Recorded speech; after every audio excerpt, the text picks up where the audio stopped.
Shalom à tous, que le nom de notre Seigneur soit béni.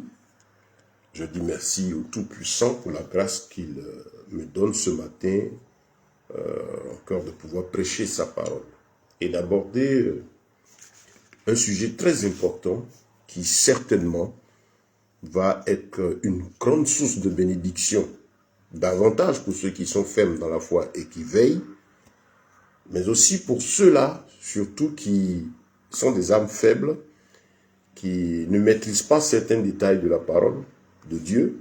Et donc, je crois que ceci va les aider, libérer plusieurs, permettre à beaucoup de frères vraiment d'avoir accès désormais à la pleine vie avec le Seigneur.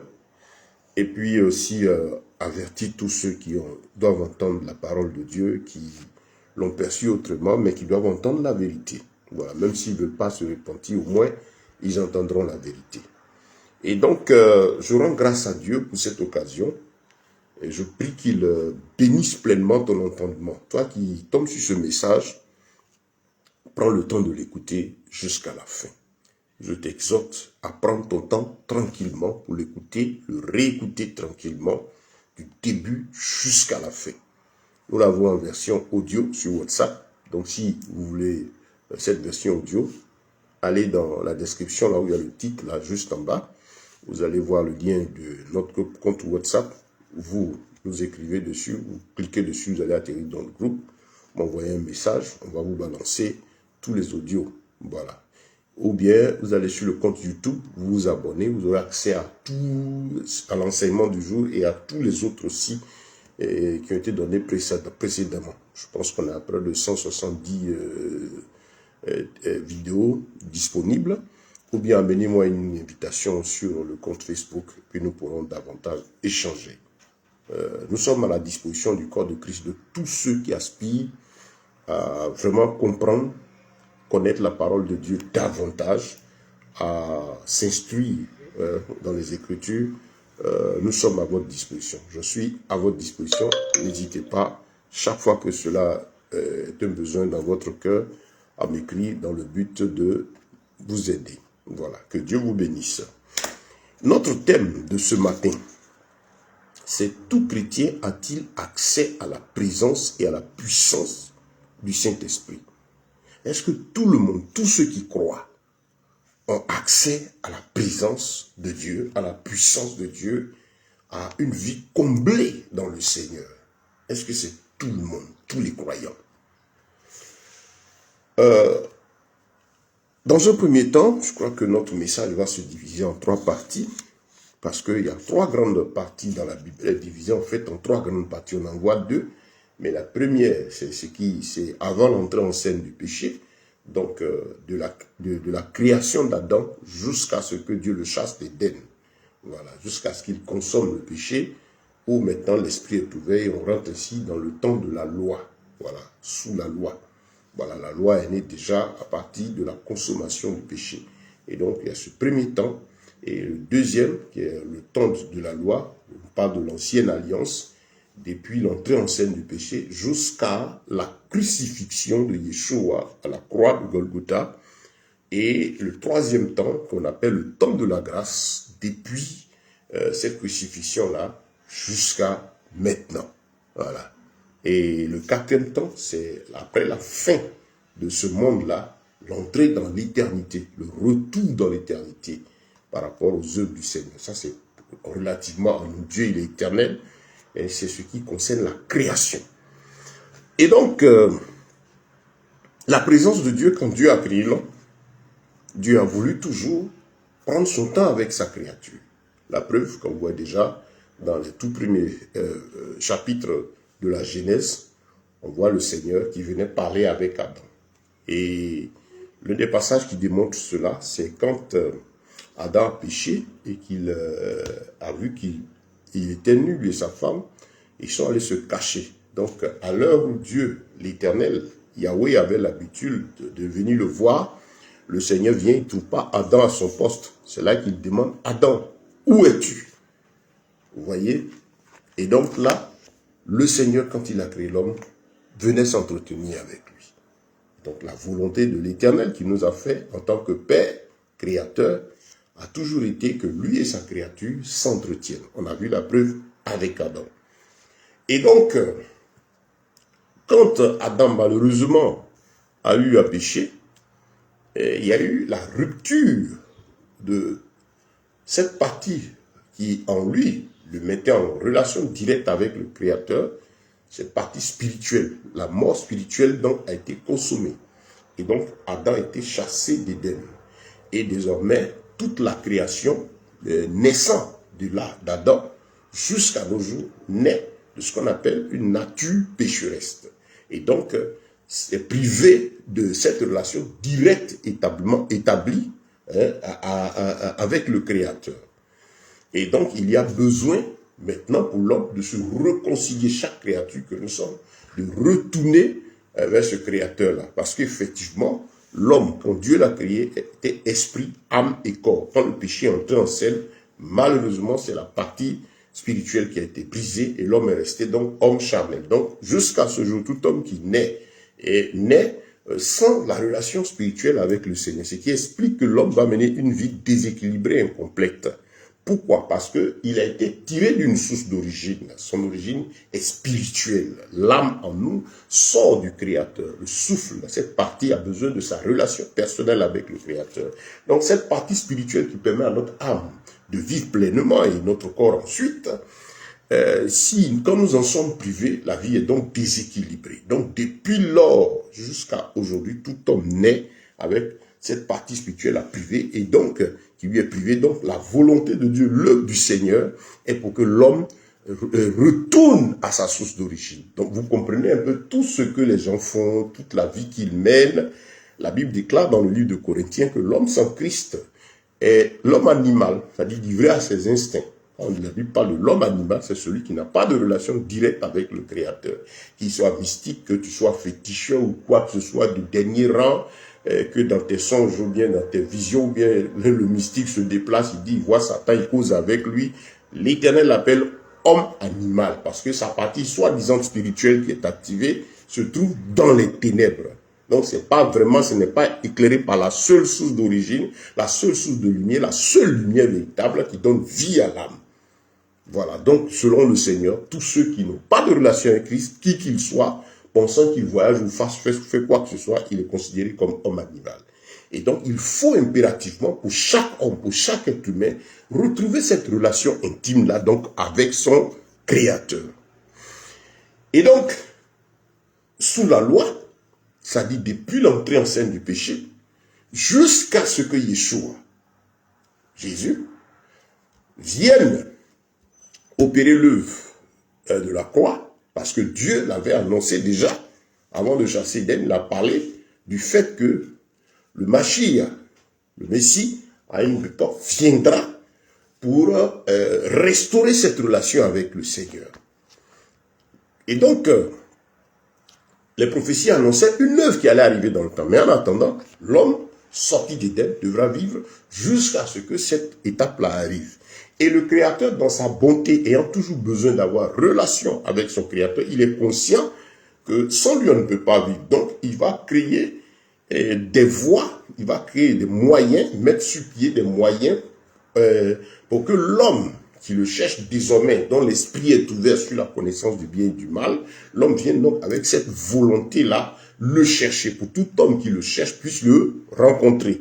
Et donc, il y a eu le chemin, le moyen, la manière de faire donnée par le Seigneur depuis l'entrée en scène du péché jusqu'à l'œuvre de la croix. Et donc, comment ça se passait?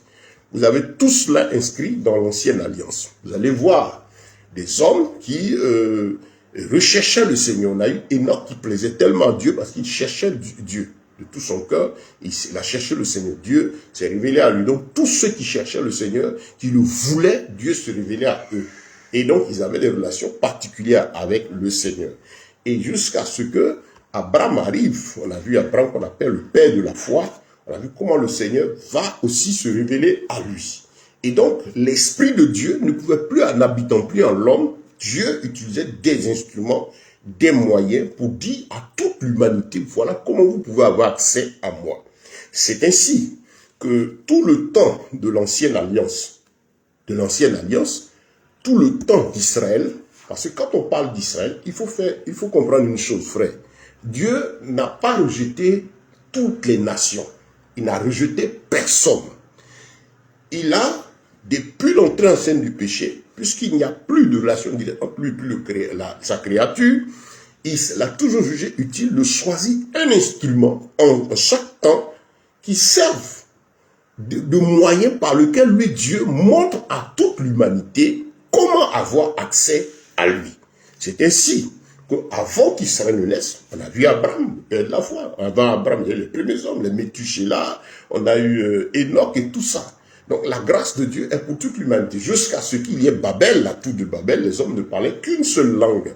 Et donc Dieu a toujours manifesté sa volonté et sa bonne disposition à montrer à l'homme comment avoir accès à lui. Et donc c'est ainsi que le Seigneur va donner tous ces moyens qu'on connaît jusqu'à ce qu'il arrive le temps de la loi. Voilà, le temps de la loi avec Moïse. Moïse qui est venu, quand Dieu maintenant choisit, il doit maintenant utiliser une nation pour que les autres nations sachent comment on l'adore. Toujours cette poursuite de l'œuvre du Seigneur. Voilà, après avoir utilisé les Abraham, ces individus, ainsi de suite, Dieu maintenant, on voit le temps des nations. Le temps des nations avec la confusion des langues, plus qu'il y a multiples langues, il y a maintenant multiples peuples. Mais il faut toujours un instrument de la part du Seigneur pour montrer la voie à tout le monde. C'est ainsi que le Seigneur se choisit Israël, qui est de la descendance de Abraham, et qui est aussi descendant de tout. Quand on remonte, nous avons tous le même ancêtre, Adam. Donc Dieu n'a rejeté personne. Et donc, dans sa bonté, il permet que, comment on appelle, le Seigneur permet ici que Israël naisse, Israël soit son instrument. Et donc, avec Moïse, qui vient sortir le peuple de l'Égypte, Dieu, dans toujours sa bonté, l'éternel Dieu, le véritable Elohim, va faire quoi? Il va donner à l'homme les pratiques qu'il faut, parce qu'il va fonder une nation. Et donc, ce peuple-là doit avoir son mode de vie à lui, de telle sorte qu'il serve d'exemple aux autres. Comprenez bien cela. Et donc, je le dis par rapport à ceux qui pensent que le fait que Dieu ait choisi Israël, ça veut dire qu'il n'a jamais rejeté un peuple. Voilà, il faut savoir pourquoi il a fait ainsi, il continue d'utiliser des instruments. Et donc, qu'est-ce qu'Israël fait? Le Seigneur lui montre à Israël comment servir Yahweh, comment avoir accès à sa présence. C'est ainsi que vous avez la loi. Tout ce qui est donné depuis que Adam a été chassé en Éden et qui a pris forme physiquement écrit à partir de Moïse jusqu'à la venue du Mashiach. Toute la loi qu'on appelle la Torah. Vous avez ça dans le livre d'Exode, Lévitique, Nombre et Deutéronome. Voilà, la loi écrite. Voilà, avant ça, elle a été imprimée dans la conscience depuis la consommation du péché. Donc l'esprit de l'homme est ouvert sur la connaissance du bien et du mal depuis. Voilà, écrite à partir de Moïse, imprimée dans l'esprit à partir de la consommation du péché. Et donc, voici, frère, Dieu donne comment vivre. Et maintenant, comment lui plaire, comment marcher avec lui. Il est conscient que l'homme a besoin de lui. Mais durant tout ce temps de la loi, il va démontrer à l'homme, va donner tous des rudiments, des choses à faire pour montrer à l'homme que j'ai envie de communiquer avec toi, de communier avec toi, de continuer de marcher avec toi. Voici mes voies. Mais je te laisse d'abord, c'est ça la loi. Je te laisse avec plein de choses à pratiquer pour que tu te rendes compte, c'est ça l'objectif de la loi, tu te rendes compte qu'avec ta propre force, tu ne peux pas te sauver et je vais te permettre de faire poser ces actes pour te servir d'exemple. La Bible dans le livre de Colossiens nous dit que toutes ces choses sont arrivées pour nous servir d'exemple. Donc Dieu, par la loi, donne à l'homme les rudiments, les pratiques, tout ce qu'il faut faire pour lui être agréable. C'était l'objectif de la loi. La loi a été donnée par rapport au fait que ce soit l'instrument que le Seigneur donne, ou le moyen que le Seigneur donne à l'homme pour lui être agréable. C'est ça la loi. Et donc, comme je dis, son objectif de fond, c'est amener l'homme à réaliser qu'il ne peut pas se sauver lui-même. Donc voilà le Seigneur qui, à travers la loi, agit, travaille pour amener l'homme à l'adorer et le servir. C'est ainsi que sa présence, il ne s'éloigne jamais définitivement des humains. Voilà. Donc, qu'est-ce qu'il fait? Quand il a chassé Adam, il était toujours là aussi. Il venait parler avec Adam. Il a conduit Adam autrement. Mais la manière dont ça se passait à l'origine, il venait directement, ce n'était plus la même chose. Et donc, au niveau de la loi, le Seigneur donne les moyens pour avoir accès à sa présence, pour lui plaire, mener une vie selon lui. Voilà l'objectif. Donc, qu'est-ce qui se passe? Toute la loi est donnée, tout l'enseignement de la Torah est donné, et les Juifs doivent pratiquer ceci, pratiquer cela. Comme on dit, l'objectif, c'est créer la relation intime entre lui, le Créateur, et sa créature. Et donc, tout le temps de la loi, à cause de la nature pécheresse, Dieu voulant toujours communiquer, communier avec les hommes, va donner à chaque homme le moyen d'accès à sa présence. Et c'est ainsi que cela est expliqué dans la loi. Donc, vous allez voir que déjà à partir de Moïse, quand Dieu venait donner la table de la loi, avant qu'il donne la table de la loi, on a vu Moïse sortir avec le peuple de l'Égypte. Et qu'est-ce qui s'est passé? La Bible dit que le jour où il y avait la présence de Dieu symbolisée par la colonne de nuée, un nuage, et la nuit, la colonne de feu.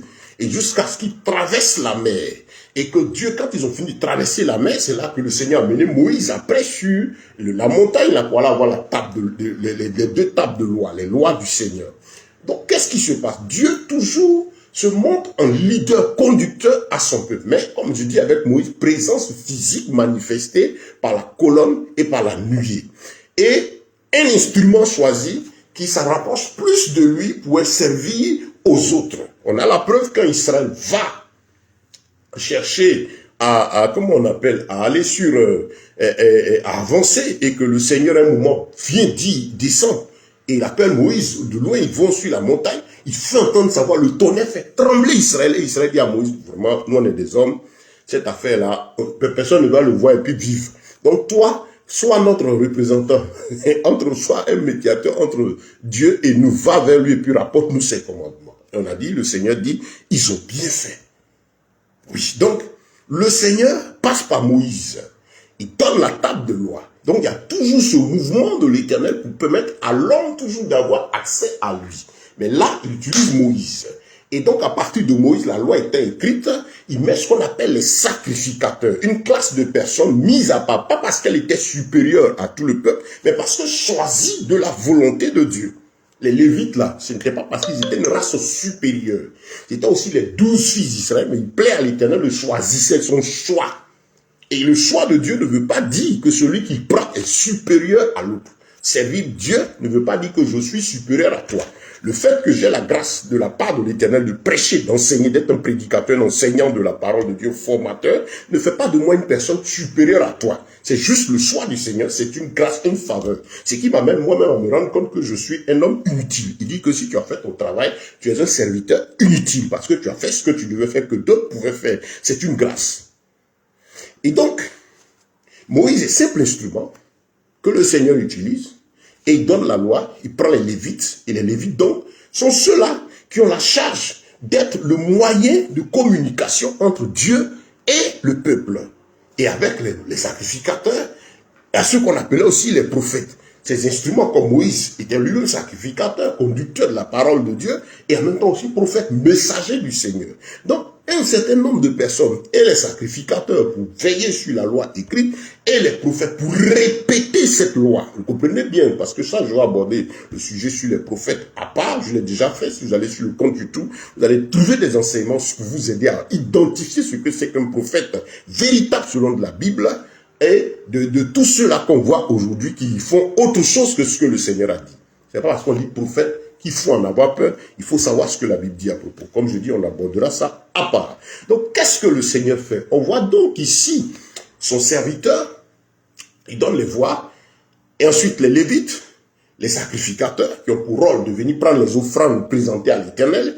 Donc, tout le mouvement, c'est-à-dire comment le peuple, l'ensemble du peuple vient à Dieu, il passe par les sacrificateurs, et donc, il y avait le rituel classique qui devait opérer pour avoir accès à cette présence du roi des rois.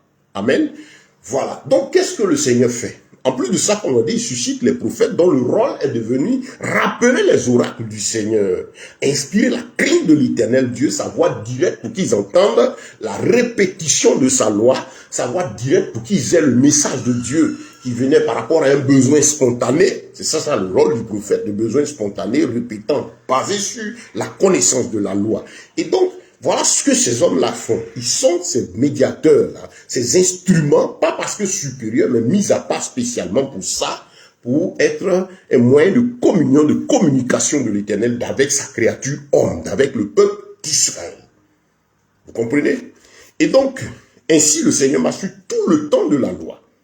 Donc tout le monde n'a pas accès à sa présence. Donc quand Moïse même grande les deux tables de la loi, il les met maintenant dans quoi? Dans ce qu'on appelait un coffret. Qu'on appelait quoi? Les lâches. Voilà. Il met les tables dans le lâche. Et il y a la gloire de Dieu qui couche là, symbole de la présence de Dieu. C'est ma parole, c'est là. Et donc on voit Israël qui désormais a un moyen matériel par lequel Dieu dit, ici là c'est le point de contact entre toi et moi. Donc voilà l'arche. L'arche au début était transportée, se déplaçait en fonction des mouvements du peuple, jusqu'à ce que le peuple d'Israël s'établisse à Canaan de façon fixe. Et maintenant, où l'arche va être mise sous des tentes. Il n'y avait pas encore de temple. Donc les sacrificateurs continuaient toujours ce mouvement-là vers Dieu. Classe de personnes mises à part, étant les moyens de communication entre Dieu et lui, et les hommes. Et donc, l'homme veut avoir accès à la présence de Dieu, mais Dieu a donné des rudiments, des moyens, des canaux qu'il fallait ainsi respecter jusqu'à ce que le Mashiach arrive. Donc ainsi, tout le monde n'avait pas accès à la présence de Dieu. Il y avait des instruments particuliers pour parler de la part de l'Éternel au peuple. Tout le temps de l'ancienne alliance. C'est comme ça que ça s'est passé. C'est pourquoi donc il y avait les sacrificateurs. C'est pourquoi donc il y avait les prophètes, comme on l'a déjà dit. Vous comprenez? Et le Seigneur étant conscient de cela, qu'est-ce que vous voyez? Il suscitait de véritables prophètes. Et vous voyez que quand Dieu envoie son modèle, Satan envoie la copie. Les faux prophètes naissent toujours à partir des vrais prophètes. Les faux sacrificateurs sont arrivés toujours à partir de la vraie sacrificature. Donc ce problème s'est toujours posé. Donc c'est pour dire quoi? Si vous me suivez, voilà le moyen d'accès à la présence de Dieu du temps de la loi. Où n'était pas encore arrivé, n'était pas encore venu accomplir toute cette époque-là, le Mashiach, le Maître, Yeshua, l'œuvre qui allait servir pour finaliser tout. Donc, tout le temps de la loi, Dieu montre à l'homme qu'il ne peut pas se sauver lui-même et qu'il a besoin du secours de l'Éternel.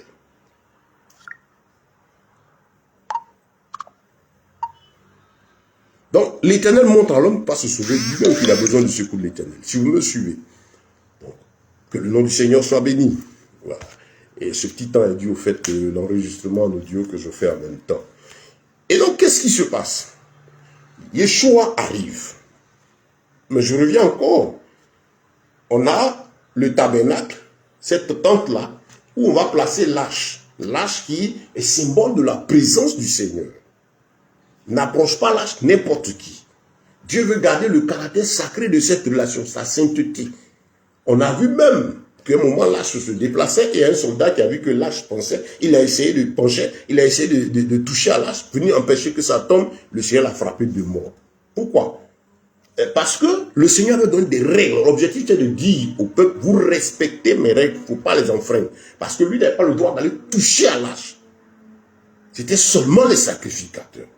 Ça c'est le côté sévère du Seigneur. Il est amour mais il est sévère dans ses exigences. C'est la leçon qu'il a voulu donner là, dans l'ancienne alliance, et nous parler à nous pour dire, je ne vais jamais enfreindre mes règles. Voilà. J'ai donné des règles, je vous aime, je suis avec vous, mais je respecte ma parole, je veille sur elle.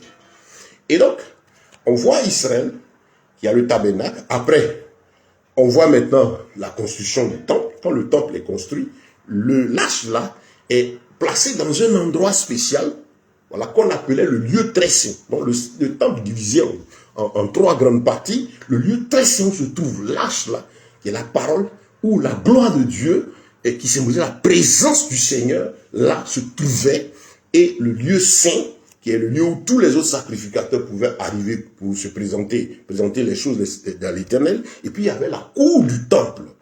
Vous voyez? Et dans le lieu saint, très saint, n'entrait une seule fois par an. Il entrait là-bas une seule fois par an. Celui qu'on appelait le souverain sacrificateur. Donc de tous les sacrificateurs, il y avait un principal. C'est le principal seul qui avait accès à cette présence. Et une seule fois l'année présentait l'offrande pour le pardon de lui, ses péchés, et de ceux des sacrificateurs de tout le peuple. Quand dans le lieu saint, les sacrificateurs pouvaient venir, les offrandes, les gens viennent demander pardon à Dieu. Bon, c'était leur boulot ça. Dans la cour, le pavé, tout le monde pouvait venir là. Donc, voilà un peu comment la chose marchait. Toujours comment avoir accès à la présence de Dieu dans cette époque-là. Donc, Dieu garde le caractère sacré de sa présence pour donner une leçon à l'homme. Je suis saint, ne m'approche pas comme ça. On ne vient pas comme ainsi dans ma présence. Mais l'homme veut l'atteindre. L'homme fournit tous les efforts, mais comme étant il est de nature pécheresse, et il n'arrive pas. Ce qui donne la force, ce qui doit pouvoir donner la force de mener une vie permanente accomplie en Dieu, vraiment manque à l'homme. Et le Seigneur fait exprès pour que tout le temps de la loi, l'homme se rende compte que par sa propre force, il ne peut pas. C'est là, comme on a dit, si vous avez compris, pourquoi avec les sacrificateurs, pourquoi avec toutes ces classes de personnes. Donc, le temple est divisé en ces trois parties. Le désir de tous, c'est cette présence-là. Mais le Seigneur avait annoncé que le moment viendra où tout le monde allait avoir accès à sa présence. Dans Joël, déjà, il disait, il va répandre son esprit sur toute chair. Cette présence glorieuse, là, matérialisée, là, il est l'éternel pendant qu'il est aux cieux, il se manifeste là. Ça, c'est sa puissance, sa grandeur. Il est éternel. Donc, le Seigneur sait que l'homme a envie de rentrer dans sa présence. Tout le monde cherche à entrer dans la présence de Dieu. Tout le monde a envie de voir cette vie extraordinaire. Vous voyez, quand on parle de surnaturel, de programme, vous voyez que là, le monde court. Parce que l'homme a en lui l'âme. L'âme, qui est cette partie importante qui se nourrit de la présence du Seigneur, de cette relation intime avec le Créateur. Voilà pourquoi chaque fois qu'il y a quelque chose qui est relatif au monde spirituel, surtout pour nous les chrétiens, pour les masses populaires, je ne veux que ça donne des foules. Pourquoi les gens remplissent ces endroits où partout on dit Yeshua, il est ici, les gens courent parce que il y a l'âme là qui soupire, qui recherche sa source d'origine. Et donc, c'est comme ça que les choses se passent. Et tout le temps de l'ancienne alliance, donc, le Seigneur avait annoncé qu'il arriverait un moment où cette gloire qui est là-bas là, va venir et maintenant habiter en l'homme. C'était annoncé depuis. On a vu en Joël ainsi de suite. Il y a plein de prophéties qui parlaient de cela. Et le Seigneur Yeshua arrive pour accomplir cela. Déjà dans Matthieu chapitre 5, le verset 17, il prévient, il dit, je ne suis pas venu abolir la loi, mais je suis venu l'accomplir. C'est-à-dire tout ce qui a été dit, il y a un objectif. Il y a quelque chose, il y a une chose à laquelle ça doit arriver. L'accomplissement de la loi, je vous ai encore avec une image, c'est comme là où je suis, j'ai un certain âge. Mais on me montrera ce que j'étais, par exemple, il y a 10 ans sur une photo, je ne dirai pas que c'est pas moi. Mais ce personnage qui je vois là ma photo, que quand j'avais 10 ans, et ce personnage se trouve en moi. Quand on parle de moi, il s'agit de l'être que je suis au moment où je vous parle. La photo, c'est un souvenir, ce sont des éléments qui font partie de moi. Je ne dis pas que c'est pas moi, mais je suis l'homme accompli. Il y a le Ben donc de 10 ans, et il y a le Ben en face de vous maintenant. Et quand on parle de moi, on ne va pas chercher celui de 10 ans, on cherche celui que je suis à l'instant T. Et donc, la loi va s'accomplir. Et Christ vient, et il parcourt le peuple, il énerve les pharisiens, parce que déjà, il est en train de préparer le peuple à la voie d'accès direct au Créateur. Et il se trouve que lui-même, il est qui? La parole de Dieu déclare qu'il est la parole faite chair. C'est-à-dire physiquement, là. C'est-à-dire les deux tables, la loi, la parole écrite qui était là-bas, elle a pris une forme physique, elle est venue et descendue au milieu des siens. C'est ainsi que dans Jean le chapitre 1, au commencement était la parole, et la parole était avec Dieu, et la parole était Dieu. Et elle fut faite chair, elle est venue au milieu des saints. Donc on nous montre ici que Christ est cette parole-là, vers laquelle tout le monde coulait dans le lieu très saint là. Déjà, sa venue annulait déjà tout ce qui se passait là-bas. Voilà pourquoi il vient, et la foule court vers lui. Et ça énerve les pharisiens, parce que au lieu de courir vers eux pour qu'ils puissent continuer leur travail de chaque, garder leur côté mystérieux et tout. Donc, le Machi arrive et les gens courent après lui. Parce qu'effectivement, les âmes recherchent la parole. Et la parole fait était là. Donc, il a eu tout ce mouvement, tout l'enseignement et toute la marche là, préparant déjà l'esprit à ce qui devait arriver. Et donc, vous voyez, le monde étant toujours à la recherche de cette présence intime avec le Seigneur, vous voyez donc que toute la foule se dirigeait donc vers lui. Et qu'est-ce qui va se passer? Le Seigneur, vous voyez effectivement la soif des personnes autour de lui. Et de tout le peuple, que ce soit les disciples, ceux qu'il a formés pour continuer le boulot après lui, afin qu'ils conduisent les foules. Qu'est-ce qui va se passer? Le Seigneur les regarde, il dit non, il est avantageux pour vous que je m'en aille.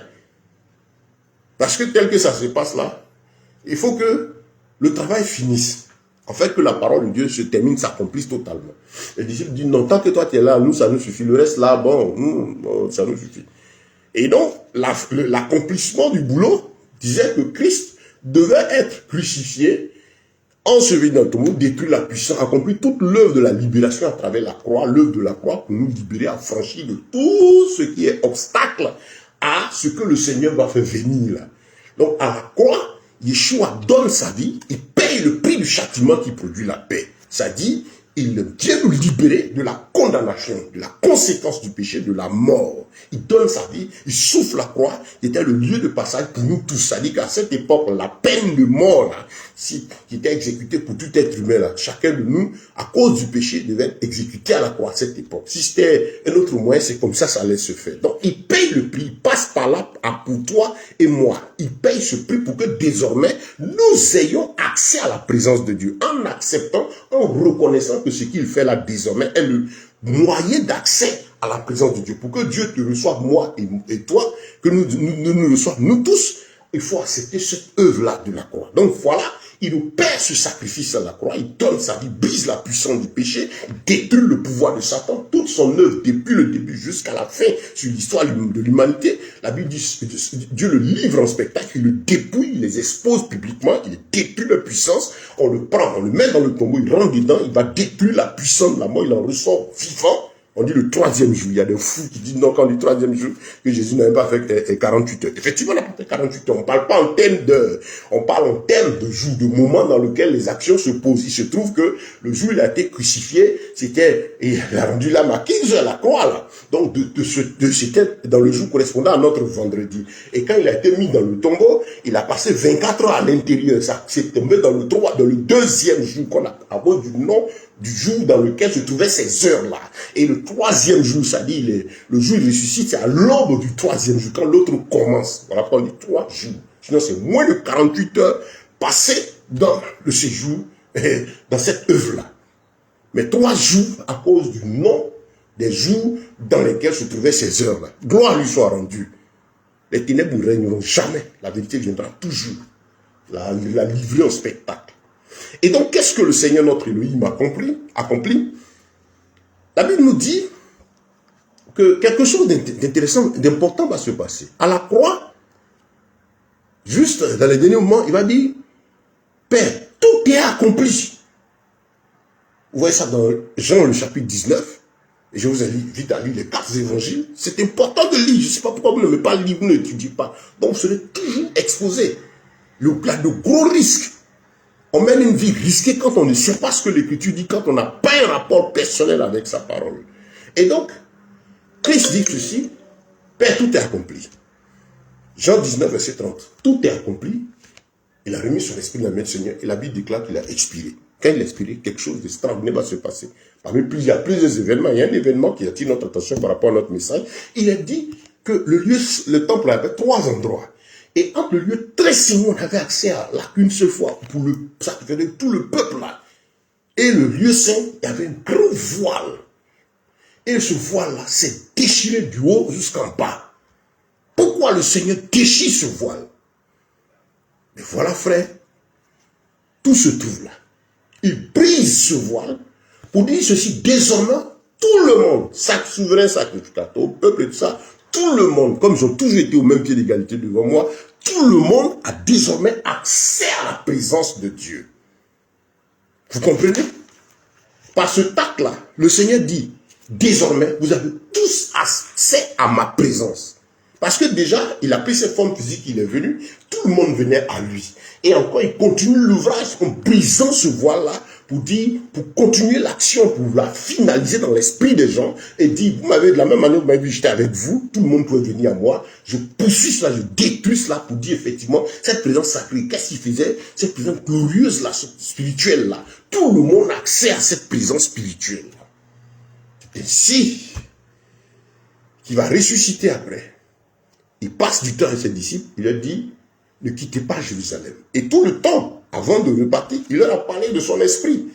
Il dit, le Saint-Esprit viendra sur lui l'avantageux que je m'en aille parce qu'il faut que l'Esprit de l'Éternel, le Saint-Esprit, allez lire cela dans les différents évangiles les plus appuyés, dans Jean le chapitre 14 jusqu'au chapitre 17. Il parle de son esprit et qui est en fait lui-même sous la forme spirituelle. Parce qu'il dit, je m'en vais, le consolateur viendra. Je m'en vais, je ne vous laisserai pas orphelin, je reviendrai. Pas de lui-même, dit, je m'en vais en fait. De toute façon, vous voulez être avec moi, effectivement, il faut que je remonte et que je redescende maintenant sous la forme spirituelle. Pas maintenant en une forme de colonne de feu en dehors des corps, mais maintenant il faudrait que je descende en chacun de vous sous la forme de flamme de feu de l'esprit.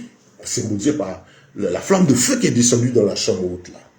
Et donc les disciples ont compris cela. Ils veulent aller rendre témoin. Ils sont contents, mais le Seigneur dit, il faut que je descende en vous.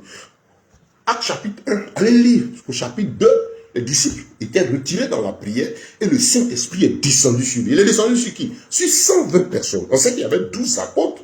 C'est-à-dire, bon, il y a eu celui qui a remplacé Judas, donc ces proches-là étaient là. Mais ils étaient avec toute une foule. Donc il y avait 10 fois 12, 120 environ. Tout le monde a reçu l'Esprit de Dieu en même temps. C'est un événement important. Donc le Saint-Esprit, l'Esprit de Dieu descend sur tout le monde en même temps. Donc ça veut dire, c'est le message du Seigneur. Tous ont accès désormais à ma présence. Et cette présence-là, ce n'est pas une démarche pour aller dans un endroit particulier. C'est qu'en fait, c'est moi qui viens et qui descends en vous. Le Seigneur vient. Les gens sont dans, ont toujours un culte traditionnel parce qu'ils n'ont rien compris de l'accomplissement de l'écriture. Ils viennent descendre dans les 120, tous au même niveau. C'est là la question qui est posée comme thème dans notre message. Est-ce que tout chrétien a accès à la présence, à la puissance de Dieu? Oui. C'est la raison pour laquelle Christ a déchiré le voile du tabernacle. Il te dit par cet acte-là, et accompli, manifesté déjà l'effusion de l'Esprit sur toute la foule de disciples qui étaient retirés, que toi et moi avons accès au même titre, aux profondeurs de l'Éternel. Et comment y avoir accès? C'est son esprit qui vient habiter en nous pour faire de nous des flammes de feu, des hommes, des femmes de l'esprit, des canaux dans lesquels lui qui œuvre, parce qu'en fait l'œuvre, la mission, le travail, là c'est lui qui fait, c'est pas un homme. Ça c'est très important de comprendre. Il viendra, il vous conduira dans la vérité. L'apôtre Paul s'est rendu compte effectivement que l'homme par sa propre force ne peut rien. Tous les apôtres ont réalisé cela. Et qu'ils pouvaient toutes choses que par l'esprit. Voilà pourquoi Paul va dire, je puis tout par celui qui me fortifie. Et vous allez voir chaque lettre que les apôtres vont écrire, chaque adresse, chaque message des apôtres est adressé, toutes les écrits, toute la loi adressée à tout le monde. Il n'a pas dit un message spécial pour apôtre, un message spécial. Non, la loi l'a accompli, qui est l'évangile et les épîtres et tout ça sont donnés pour tout le monde. De la même manière, chacun de nous peut avoir accès à la même Bible. C'est ce qui veut dire que toi, comme moi, on a tous accès à cette présence. Il n'y a pas quelqu'un qui est spécial au point où lui, il a un accès spécial à cette présence, où toi, tu n'es pas égal à lui. Si vous entendez ça, fuyez ces gens-là. C'est ainsi qu'il y a prolifération de tout ce que vous connaissez, des faux ouins, des faux enseignants. Parce que le faux ouin et le faux enseignant a pour but que l'homme le suive, le déifie, l'adore. On fasse de lui son idole. Alors que la parole de Dieu nous appelle à être des disciples. Les vrais enseignants de la parole de Dieu sont des disciples, des gens qui vivent comme le maître et qui ont compris que le maître dit, il faut aussi que tous ceux qui viendront ensuite, vous les amenez aussi à être comme moi. Ainsi Paul dit, soyez mes imitateurs comme moi, je suis aussi imitateur de Christ. Ou bien, soyez directement mes imitateurs, faites comme moi. Vous comprenez? Donc, la Bible déclare désormais que par cette œuvre de la croix-là, tous nous avons accès à la présence de Dieu. Tous nous avons accès à la sacrificature. On est tous désormais des sacrificateurs. Sacrificateurs dans le sens de quoi? On sait que c'était des gens qui venaient présenter les offrandes, de prier le Seigneur. Donc toi et moi, nous pouvons tous prier. Tu peux te mettre devant le Seigneur. Tu as appelé à le faire. La Bible dit que nous sommes un saint sacerdoce, une race élue.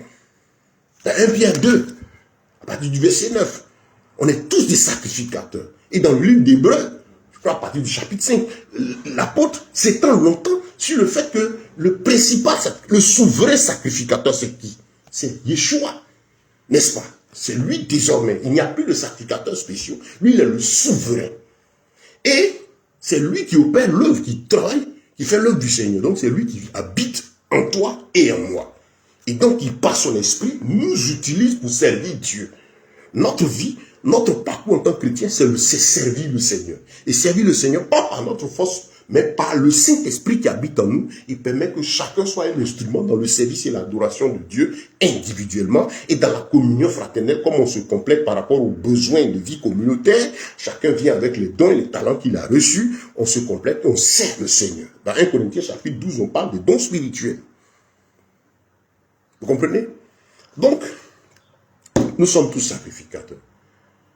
Tu es aussi appelé à entrer dans la présence de Dieu. Il veut habiter en toi. Tu as accès à la présence de Dieu. Il n'y a pas des hommes spéciaux pour ça. Si tu entends quelqu'un dire lui, il est spécial, s'il se réclame spécial, c'est qu'il n'a rien compris de l'évangile. Et à un moment, les apôtres discutaient entre eux pour savoir qui va être le plus grand. Qu'est-ce que le Seigneur a dit? Celui de vous qui veut être le plus grand, qui soit le serviteur de tous. Mon frère, ma soeur, le Seigneur nous a libérés. On est tous sacrificateurs, on est tous accès à la présence de Dieu. Ainsi, tu peux entendre Dieu te parler. Tu peux entendre Dieu communier à toi. Il n'y a pas quelqu'un qui parle à Dieu pour toi.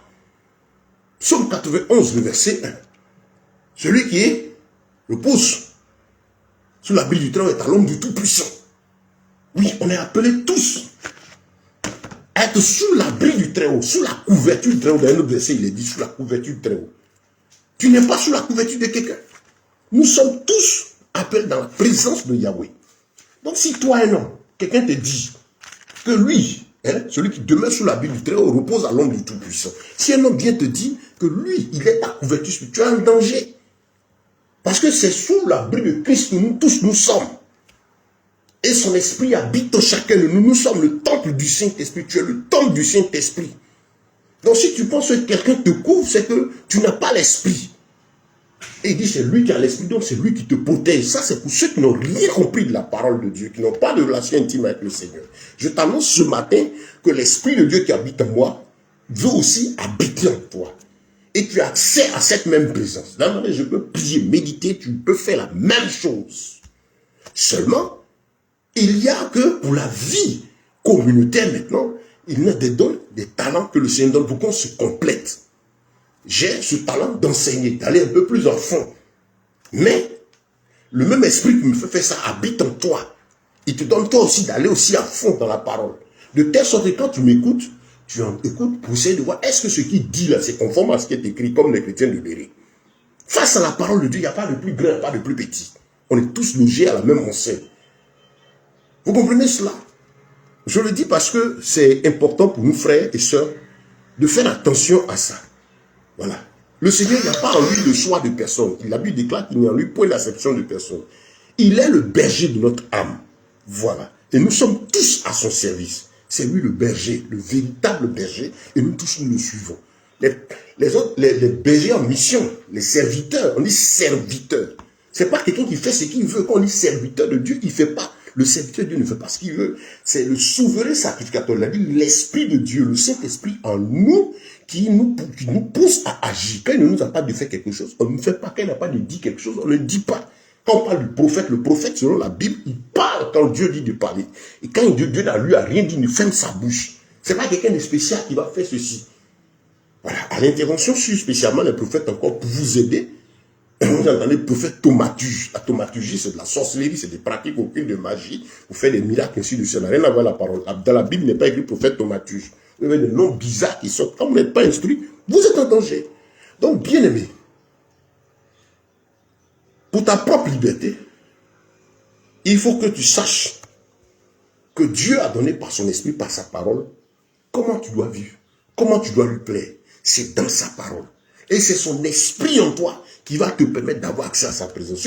C'est le Saint-Esprit en nous qui va nous transmettre quand le Seigneur viendra nous chercher. Mais si tu n'as pas le Saint-Esprit, tu es foutu. Bishop, ou bien celui qui te dit qu'il est ta couverture spirituelle, il parle pour toi. Il parle à Dieu pour toi. À quel Dieu? Faites attention, remarquez-le. Le nom de Yeshua est en train de diminuer dans leur bouche. Il y en a même qui ne disent plus Jésus. Yeshua ne dit plus son nom. Dieu, Dieu, Dieu, Dieu, c'est vague. Regardez à travers leurs pratiques, regardez à travers les eaux, vous verrez qu'ils n'ont plus rien à voir avec le Seigneur. Ils sont en mission dans l'église pour détruire l'église et détruire les âmes, les pauvres âmes, les empêcher d'être sauvés en feignant d'être de Dieu. Comme ils savent que la parole, leur ennemi là, c'est la parole. Donc il faut vous faire voyager, ne pas vous donner envie de méditer, mais envie de les écouter, d'emmagasiner leurs connaissances. Non, on n'a pas dit. Le vrai moyen de Dieu vous encourage à aller à la parole, à la méditer, à avoir une intimité avec le Seigneur. Parce que lui, son souci est de vous ramener là-bas. Et aussi, lui, il se bat pour ne pas dire des choses qui ne sont pas du Seigneur. Prophétiser ne veut pas dire se lever puis dire ce qu'on veut dire. Je vous invite à l'enseignement précédent que je donnais. Attention, on a parlé de l'histoire des hôtels. Allez voir cette étude biblique, ça va vous aider. Parce que quand vous ne lisez pas, quand vous n'avez pas le Saint-Esprit pour vous conduire, vous êtes en danger. Vous êtes vraiment en danger. L'œuvre de Christ à la croix est unique. Tout est unique. Il a fait tout, il a finalisé tout. Pour que tu aies accès à sa présence, à la pleine connaissance de l'Écriture. Frère, sœur, c'est la bonne nouvelle. Si tu ne sais pas, le Seigneur dit, tu as accès à sa présence. Il veut habiter en toi. C'est toi le canal, c'est toi l'instrument. C'est pas X qui est instrument de Dieu, puis toi tu n'es rien, tu le suis. Non, ça, cette formule de l'ancienne alliance a été révolue. Christ est monté au ciel, il est descendu par son esprit en nous. Et il va aussi entrer en toi pour que tu puisses vivre pour lui plaire. Pour que tu puisses le bénir, le magnifier. Pour que tu puisses communier directement avec lui. De telle sorte qu'on ne puisse plus te balloter ça et là. Quand tu es rempli du Saint-Esprit, c'est difficile pour un apostate de distraire. Voilà pourquoi les gens se battent pour ne pas que les âmes s'attachent à la parole, mais s'attachent à eux et puis leur dire. Tout simplement parce que par esprit de cupidité, comme dans 2 Pierre, le chapitre 2 le dit, par esprit de cupidité pour raison, motif pécunier, argent, voilà, ils vont trafiquer, ils vont agir pour que les âmes les suivent. T'encourager à suivre la parole de Dieu, c'est s'exposer lui-même. Voilà, Satan n'aime pas la parole, il se bat pour ne pas que les gens s'y attachent. Donc seul le Seigneur Yeshua est ta couverture spirituelle. Vraiment, il y a tout est dans la présence de Dieu. J'espère donc que tu as compris ce message et qu'il va être édifiant pour toi et te permettre aussi de faire du bien à d'autres frères. C'est important. Arrêtez de vendre votre vie, de la livrer à des gens. Ces personnes-là, qui disent qu'ils sont votre couverture spirituelle, vous conduisent dans le faux. Parce que vous n'avez pas de relation personnelle avec ta couverture. Psaume 91, le verset 1 dit, c'est Christ. Vous vous vendez à eux. Voilà, il n'y a pas un homme de Dieu qui est fait pour vous protéger, qui parle à votre place, qui déplace. C'est ce qu'ils disent là. C'est de la magie de l'occultisme qu'ils font, mais en masquant avec la parole de Dieu. Parce que quand vous n'êtes pas avec Christ, vous êtes obligé de les suivre. Et quand même, certains vont chercher même des témoins à lesquels ils accomplissent de faux miracles.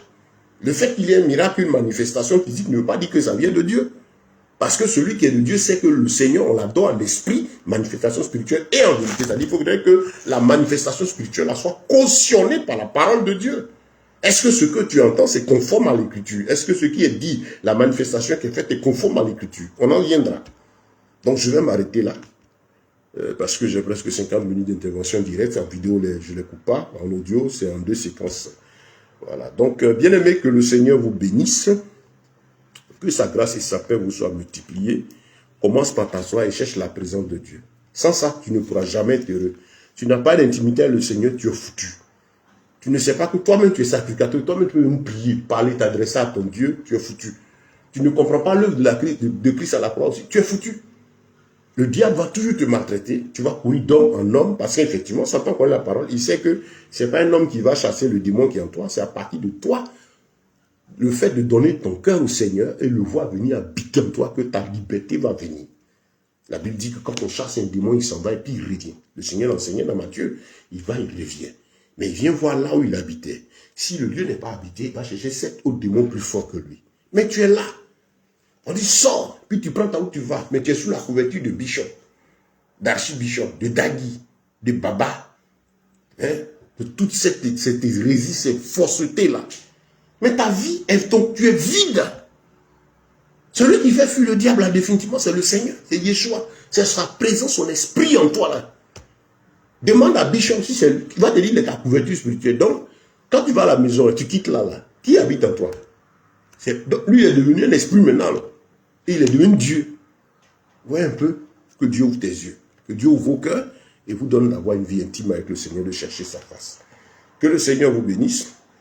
Que sa grâce et sa paix vous soient multipliées. Le Seigneur t'annonce cette bonne nouvelle. Tu auras un rappel, tu as accès à sa présence. C'est à partir de sa présence en toi que le diable va fuir. C'est à partir de sa présence en toi que tu auras la paix, la tranquillité, la liberté de vie. C'est à partir de sa présence en toi que tu vas voir cette délivrance-là s'opérer. Tout est conditionné par ça. Que Yeshua habite en toi. Disciple de Yahweh, que Dieu te fortifie. Âme, tu cherches le Seigneur, que Dieu te bénisse, que tes yeux s'ouvrent. Il y a un souci, c'est plus compliqué, tu ne perçois pas, écris-moi. Nous allons t'aider davantage. Voilà, nous prions, le Seigneur, il est en tout lieu, en tout temps. On peut t'aider, te soutenir. Que le Seigneur vous bénisse, que sa grâce et sa paix vous soient multipliées. J'ai été heureux de partager avec vous ce thème-là ce matin. Je vous prie, si vous a édifié, de le partager. C'est important, c'est un des fondements même de la foi chrétienne qui est là. Partagez ce message. Partagez-le gratuitement. Allez vous abonner au compte YouTube. Il y a plein d'enseignements. Distribuez-les. Les audios, distribuez-les. Ça vous plaît de contribuer aussi à la diffusion du message. Vous êtes la bienvenue. C'est là notre souci, notre fardeau. Bientôt, par la grâce de Dieu, nous allons entamer des cours bibliques. Voilà, à l'école de la Bible, des formations bibliques en salle. On a notre salle de conférence où on va travailler, mais on est en train de prendre les dispositions pour que ce soit diffusé en direct en même temps, pour que pendant qu'on tient la formation, d'autres un peu partout puissent suivre. Donc, on est en train de trouver le bon jour qui va arranger tout le monde. Bon, je vois samedi après-midi, je pense que ça va nous aider tous. Donc, bien aimé, que Dieu vous bénisse, que sa grâce et sa paix vous soient multipliées. Dans le même élan aussi, c'est fort possible que nos cultes, les rencontres, on tient